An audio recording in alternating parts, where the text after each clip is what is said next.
Well, good morning. It's Brent Adams here with your Rural Strong Morning Ag Report for this Tuesday, November 14th, the 318th day of 2023. Coming to you live from the Kansas City Weston Crown Center for the National Association of Farm Broadcasting's 80th Annual Convention. Leading off the headlines this morning, leaders of the House and Senate Agriculture Committees came to an agreement on extending the lifespan of the 2018 Farm Bill by 1 year. The agreement came with the release of a House Republican proposal funding USDA operations through January 19th. A 32-page continuing resolution contains 17 pages on Farm Bill extension and provided some funding for small-ticket programs that had run out, such as feral swine eradication. Dairy subsidies would be extended through December 31st, 2024 to avert a looming dairy cliff on January 1st.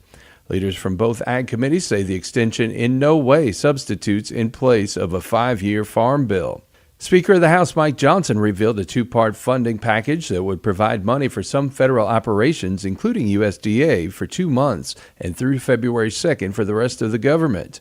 The extension depends on House, Senate, and White House agreement on the continuing resolution. Well, with Congressional Ag Committee leadership announcing an extension of the 2018 Farm Bill, this becomes the latest in a series of recent farm policy legislation that took longer than expected to complete. More from USDA Radio's Rod Bain. The 2018 Farm Bill has been extended. Over the weekend, chairs and ranking members of the Senate and House Agriculture Committees announced a 1-year extension of the current Farm Bill, a measure originating from continuing federal budget debates in Congress that threatened passage of a new Farm Bill by the end of this year. At a recent Farm Foundation forum, University of Illinois professor Jonathan Koppas said Farm Bills passing in the year of originally intended date of completion has been rare of late. Farm Bill in 1996 began in 1995, complicated by budget issues. What became the 2002 Farm Bill really began being debated in 2001, so that stretched over multiple years. Again, what became the 2008 Farm Bill started in 2007. And the current record holder for the longest stretch is the Farm Bill that got enacted in early 2014, and it really began in 2011. It was supposed to have been reauthorized in 2012. And then the 2018 Farm Bill is actually the only one in recent history that has been reauthorized within the year of the expiration. I'm Rod Bain reporting for the U.S. Department of Agriculture in Washington, D.C. Well, another sign of trouble on the borrowing front for farmers and others. Moody's last week lowered its outlook to negative from stable on U.S. debt, raising the specter of even higher borrowing costs. Political polarization is again threatening the nation's credit rating as Moody's raised doubt about Congress's ability to tackle long-term debt amid another shutdown cliff at midnight Friday. Soaring borrowing costs are compounding long-standing inflation on the farm for fuel, fertilizer, seed, chemicals, and labor.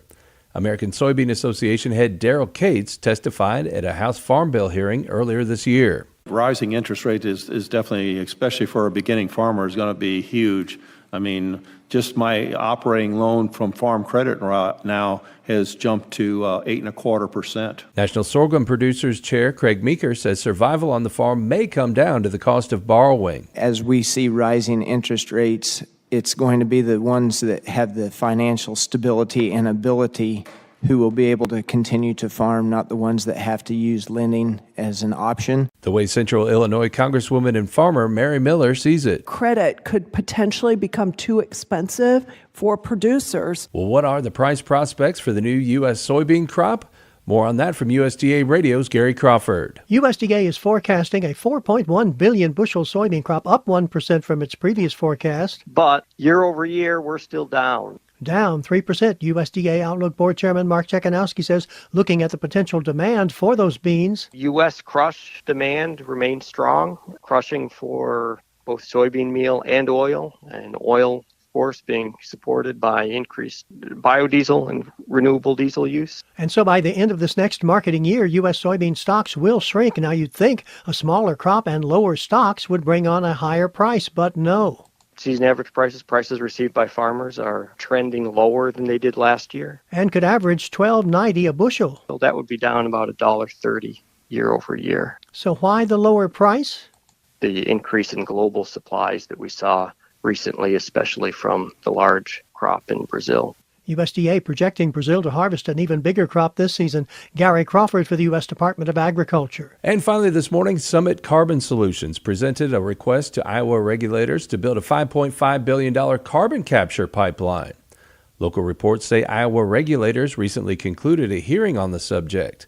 However, deciding whether the company should get a construction permit and eminent domain powers to get land for the pipeline could take many months.